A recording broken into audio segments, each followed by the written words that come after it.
the region that I'm working, Middle East and North Africa. As you know, this region is the driest region in the world. And the challenges here are many.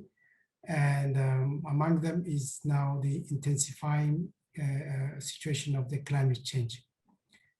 The climate change and climate variability is putting these countries at a significant risk.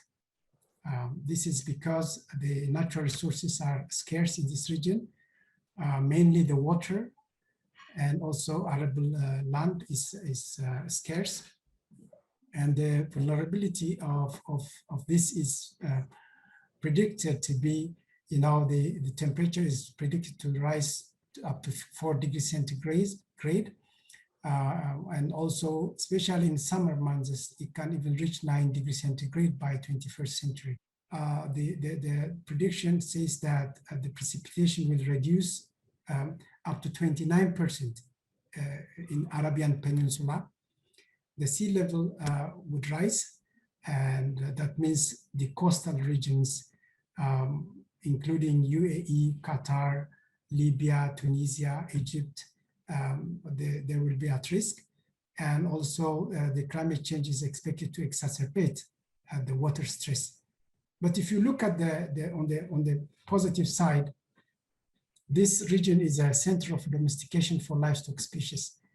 There are high number of livestock species and with high genetic diversity who are adapted to this very dry environment. The region is a food import dependent country. Like 90% of their food is imported, especially in the Arabian Gulf region. But despite all this, the livestock contributes to food security, poverty alleviation, and employment and economic development. Like the share of livestock to agricultural output in the region is estimated to be up to 80% in the region. That means really it's very, very important. As I said, the water resources are going down, as well as the feed resources are also going down. These are the challenges because the desertification is just making life difficult in this region. But countries are trying to really work hard on improving local food production, especially now during the COVID-19, because of the lockdown and the broken supply chain for food. Countries are trying to produce food locally more and more. And here comes the technologies that countries are trying to introduce. And again, trying to elaborate more on the climate change impacts, there will be a reduction in animal production by 25%, because this is a very huge reduction. And but there are opportunities, and there are technologies and approaches that can be adjusted, both for adapting to climate variability, climate change, and also mitigating the climate change itself. The climate change affects livestock, and also the livestock contributes to the climate change itself. But there are opportunities to improve the contribution of livestock in reducing this impact. There are techniques to reduce this. These are like the mitigation aspect of the aspect of it, like developing low carbon livestock production that will achieve emission reductions at scale.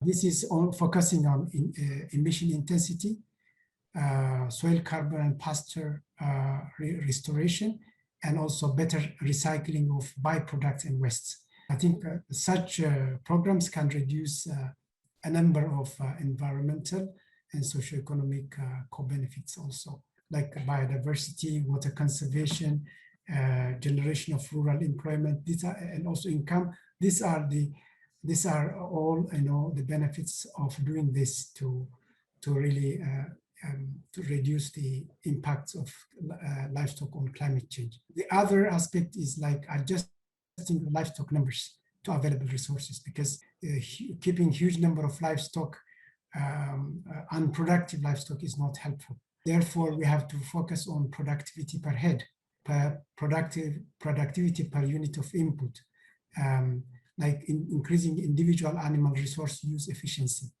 and optimizing of feed rations, feed additives, and other technologies. By doing this, we can reduce the methane excretion from this livestock. Related to this also, we can also manage the animal waste. The animal waste management can also reduce greenhouse gas emissions, like because the manure also contributes to emission of methane and nitrous oxide. Raising animals on pasture is generally an efficient way to reduce methane emissions from manure, in addition to production of renewable energy, reducing storage duration of slurry, especially in hot conditions, and also treatment of manure and improving the spreading techniques and reducing to reduce really the greenhouse gas emissions, helping in terms of improving the feed conversion efficiency through combining genetics, nutrition, reproduction, and health improvement can help the intensification of livestock production systems. I think by doing so, we can contribute towards the mitigation of climate change. On adaptation strategies, crop and livestock farming, they complement each other, the crops and livestock. And if you look at globally, half of the world's food comes from farms that raise both. As you know, back home, animals pull plows and carts. Their manure are used as fertilizer, and also the post-harvest residues or the byproducts are fed to livestock. And there's a need to really to put more efforts to improve the production of milk and meat, balancing all this. Therefore, integrating crop livestock is important because it allows better use of crop residues as feed and animal manure. We have to really feed animals less human food, because around 70% of the grains used by developed countries are fed to animals. I think livestock consume an estimated of a third of or more of the world's cereal grain, which are really, which could be used for human consumption. It has to do with institutions and policies, and also and practices. All the institutions, policies, practices has to be really well followed up, and there has to be a regulatory and also regulatory issues, and also countries should really give direction on what type of production they should follow. They should follow. I mean, if there is no control, the business the business model or the farmer, the producers may not really follow strict rules, so long as they benefit. It benefits them. They graze pastures which we cannot eat.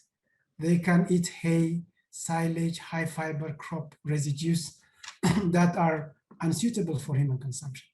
And except like pigs and poultry, all other livestock like cattle, sheep, goat, and others, they consume on this non-edible plant parts for human consumption. Why shouldn't we appropriate this? Like, instead of feeding 70% of grains to ruminant animals, why can't you use part of that for people who are hungry, and also feed more grass and other like syringes and others for livestock.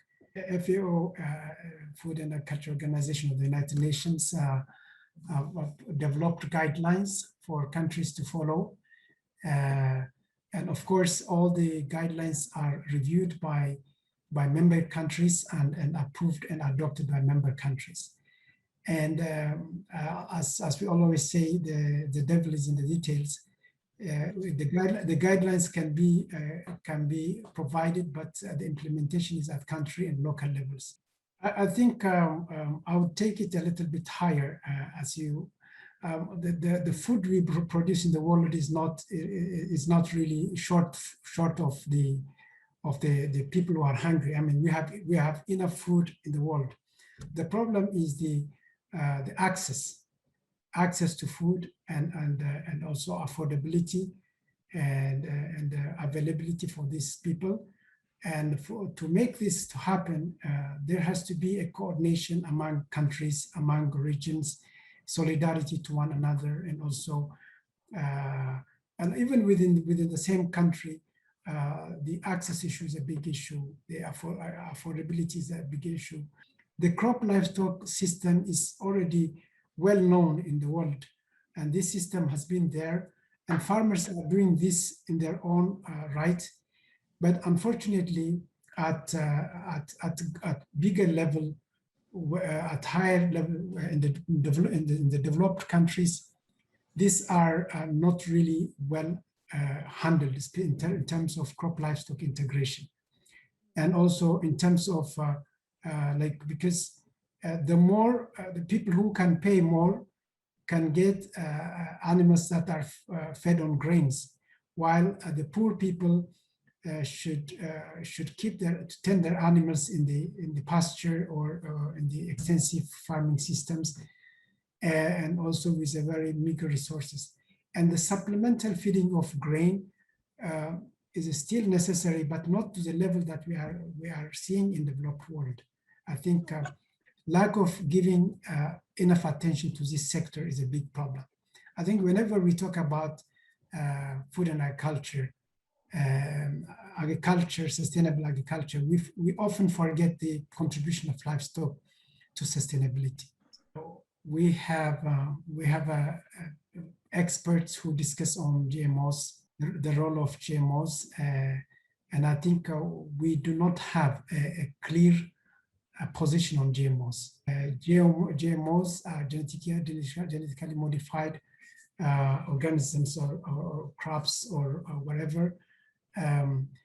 They can be part of solution, and they can also be part of the problem. We don't have one solution for this. Apart from that, there are so many technologies that we can adopt and also help farmers to produce more with less inputs. Also integrate crop and livestock to feed everyone. I think we have already enough food produced in the world. The food loss and food waste is the biggest problem. As you know, nearly 30% or 34% of the food that has reached to the plate is wasted in some part of the world, and I think that's a bigger problem. Yeah, I think the solution is reducing food loss and food waste, and also producing more with less, and giving attention for food systems as a systems approach than only singling out and focusing on certain crops or certain livestock. And the other issues, if you allow me, are diversifying the herd diversity, because for adapting, farmers can use various species and various breeds. Some animals are very much adapted to very dry environment. As you know, camels, even goats are very, very good species. And by mixing, these animal species, farmers can adapt to the changing climate, and but they have to manage the overgrazing of the pasture and the rangelands, so that they have also a balanced productivity of the system as a whole. And the farmers, we have a program called Farmer Feed Schools at global level.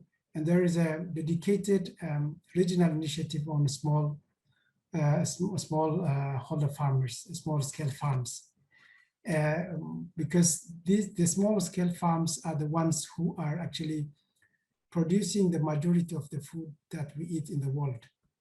But generally they are not really addressed and they are left out because the focus is largely on intensifying and on supporting the big companies or big farms. And we have a dedicated program on small scale farms. And we produce training materials, guidelines, and also policy guidelines for member countries. The limitation we have is that FAO works with government, and it is the government who will be working within each country. Each sovereign country will have its own way of addressing their internal issues, but the training we can provide working with the ministries, like line ministries, for example. It could be Ministry of Agriculture, Ministry of Agriculture, Water and Fisheries. There are different names. When the countries ask, we provide technical support in the training of these farmers, and also extension agents and people who are working directly with farmers.